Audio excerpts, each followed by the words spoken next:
મહેસાણાના વિજાપુરમાંથી લાખો રૂપિયાનું સરકારી અનાજ ઝડપાયું છે। માહિતી મળતા વિજાપુર મામલતદારની પુરવઠા ટીમે દરોડા પાડીને ઘઉં ચોખાનો જથ્થો ઝડપી પાડ્યો હતો। વિજાપુર હિંમતનગર રોડ પર આવેલી જૂની આઈટીઆઈમાં આવેલા ગોડાઉનમાં સરકારી અનાજનો શંકાસ્પદ જથ્થો સંગ્રહ કર્યો હતો।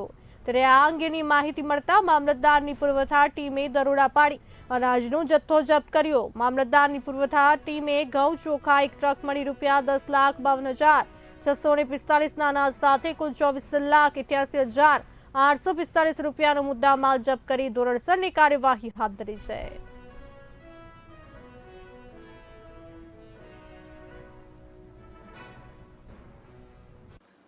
ગઈકાલે ધ ગ્રાન્ડ બંસરી હોટલની પાછળ જૂની આઈટીઆઈની બાજુમાં એક પ્રાઇવેટ ગોડાઉન છે, ત્યાં અનધિકૃત રીતે જથ્થો સંગ્રહ કર્યો છે એવી બાતમી મળી હતી।